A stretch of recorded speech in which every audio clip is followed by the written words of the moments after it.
मैदे और खुराक की नाली के अंदर जो जलन होती है उसके बारे में आज हम बात करेंगे कि इसकी प्रॉपर सही तरह से तशखीस कैसे की जा सकती है और इसका इलाज कैसे किया जाना चाहिए। क्योंकि मेरे नज़दीक जो बीमारी मैंने सबसे ज़्यादा मिसडायग्नोज और मिसट्रीट होते देखी है वो यही मैदे की जलन की बीमारी है। क्योंकि मैंने ऐसे मरीजों को देखा है जो 10-10 साल से 20-20 साल से मैदे की दवाइयाँ खा रहे हैं, लेकिन उनकी जो मैदे की तेजाबियत है या खुराक की नाली के अंदर जो जलन है वो ठीक नहीं होती। तो इस वीडियो में हम तफसीलन इसके बारे में बात करेंगे कि क्यों ये इनके जो मैदे की जलन होती है या खुराक की नाली में तेजाबियत होती है वो ठीक नहीं होती। इस बीमारी को बेसिकली GERD यानी गैस्ट्रोइसोफेजियल रिफ्लक्स डिजीज कहा जाता है। आम लफ्जों में इसे रिफ्लक्स भी कहा जाता है। इसमें यह होता है कि जो हम खुराक खाते हैं हमारे मैदे के अंदर जब खुराक पहुंच जाती है तो उसके बाद हमारी खुराक की नाली और मैदे के दरमियान में एक स्फिंक्टर यानी वेल्व होता है, वो नॉर्मली बंद हो जाता है। अगर ये वेल्व सही तरह से बंद ना हो तो हमारी खुराक के जो कंटेंट्स मैदे के अंदर मौजूद होते हैं वो वापस हमारी खुराक की नाली में आ जाते हैं। इसको रिफ्लक्स कहते हैं। इसकी वजह से फिर जो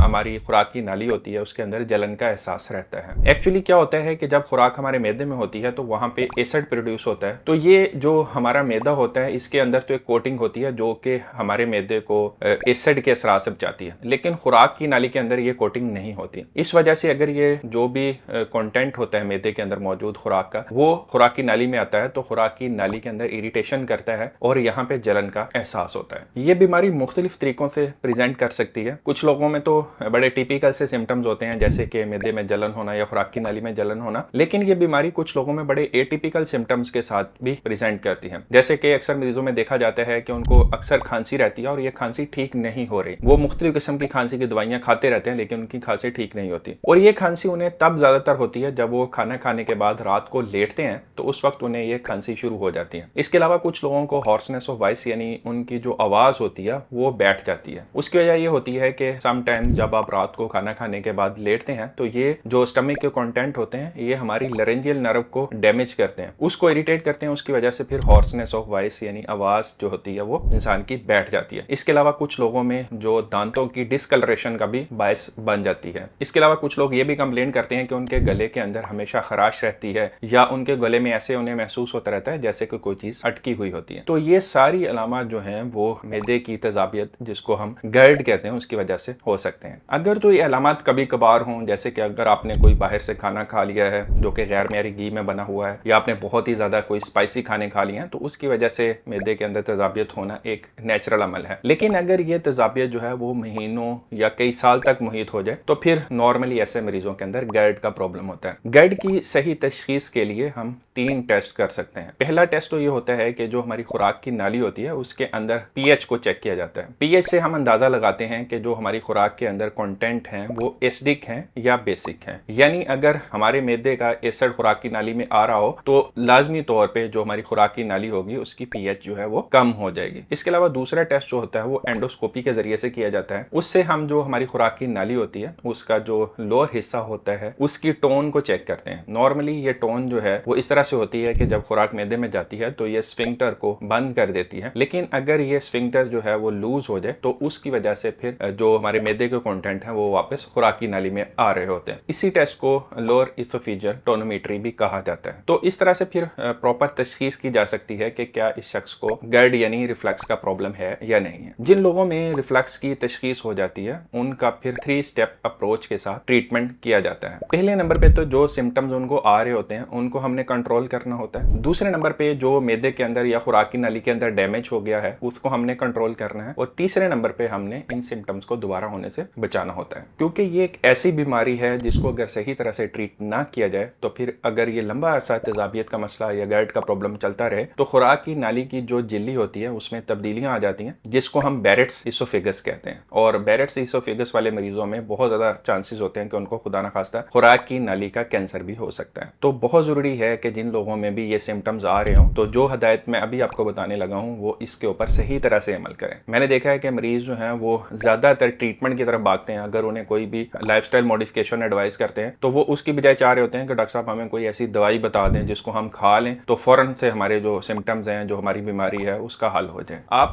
जो भी दवाइयाँ खाएंगे उससे वक्ती तौर पर तो आपको फायदा हो सकता है, लेकिन लॉन्ग टर्म अगर आप अपने आप को सही लाइफस्टाइल के अंदर नहीं लेके जाएंगे तो आपको ये बीमारी दोबारा से होगी होगी और फिर जो है वो दवाइयाँ भी कुछ कारआमद नहीं आएंगी। तो लाइफस्टाइल मॉडिफिकेशन के अंदर सबसे पहले तो अगर आपका वेट ज़्यादा है तो आपने उसको कम करना है। अगर आपका BMI जो है वो 30 से ज़्यादा है तो ऐसे लोगों के अंदर GERD के होने के चांसेस काफ़ी ज़्यादा होते हैं। दूसरे नंबर पे खुराक के अंदर आपने चाय, कॉफ़ी, चॉकलेट वगैरह का इस्तेमाल कम करना है और रात का जो खाना है वो कम से कम आपने 3 घंटे सोने से पहले खा लेना है और खाना खाने के 2 से 3 घंटे आपने कोशिश करनी है कि आपने नहीं लेटना, क्योंकि अगर आप खाना खाने के फौरन बाद लेट जाएंगे तो आपके जो मैदे के अंदर खुराक के कंटेंट्स हैं वो वापस आपकी खुराकी नाली में आके खुराकी नाली को इरिटेट कर सकते हैं। रात को सोते हुए अगर आपको कफ का प्रॉब्लम होता है या आपको सीने में जलन का एहसास रहता है तो आप जो है वो तकिया इस तरह से इस्तेमाल करेंगे जो आपकी गर्दन वाली साइड है वो कम से कम 8 इंच जो है वो ऊंची हो। इसको हम 45 डिग्री का एंगल भी कहते हैं। 45 डिग्री के एंगल पे अगर लेटेंगे तो उससे जो आपके GERD के सिम्टम्स हैं वो काफी हद तक कम हो जाएंगे। इसके अलावा कोशिश करें कि दिन के अंदर छोटे छोटे मील्स लें। बहुत ज्यादा एक ही दफा खाना खाने से परहेज करें, इससे भी ज्यादा एसिड प्रोड्यूस होता है। हमारा स्टोमिक जो है वो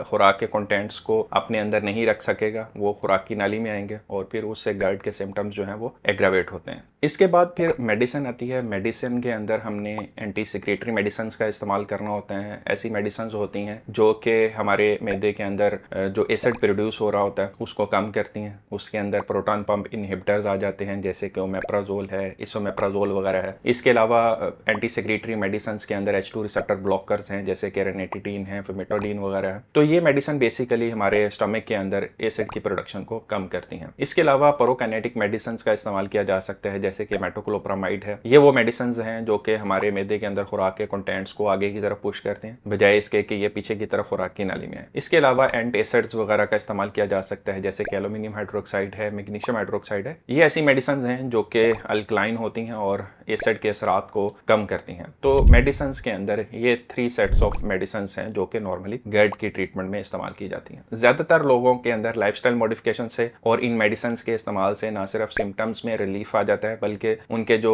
GERD का प्रॉब्लम होता है वो भी सॉल्व हो जाता है। लेकिन कुछ लोगों में लाइफस्टाइल या मेडिसिन से GERD का प्रॉब्लम हल नहीं होता, तो ऐसे लोगों में फिर हमें सर्जरी की तरफ भी जाना पड़ जाता है। एक बहुत ही कॉमन GERD के लिए जो सर्जरी की जाती है उसको फंडुप्लिकेशन कहते हैं। तो बेसिकली तो सबसे ज्यादा जो प्रॉब्लम होता है वो हमारी डाइटरी लाइफस्टाइल के अंदर होता है कि हम बहुत ज्यादा चिकनाई वाली और मसालों वाली चाय, कॉफी का इस्तेमाल ज्यादा कर रहे होते हैं। अगर आप सिर्फ और सिर्फ अपनी डाइट को ही बेहतर करें तो उससे ही GERD के सिम्टम्स भी ठीक हो जाएंगे और जो GERD की वजह से इसोफेगस के अंदर, स्टमक के अंदर प्रॉब्लम हुआ होता है उसको भी हील करने में मदद मिल जाती है। उम्मीद है ये वीडियो आपको इन्फॉर्मेटिव लगी होगी। अगर आपका कोई क्वेश्चन है तो आप कमेंट्स में मुझसे पूछ सकते हैं। वीडियो अच्छी लगी है तो लाइक करें, दोस्तों के साथ शेयर करें। अगली किसी और वीडियो में फिर मिलते हैं। अपना ख्याल रखिएगा। अल्लाह हाफिज़।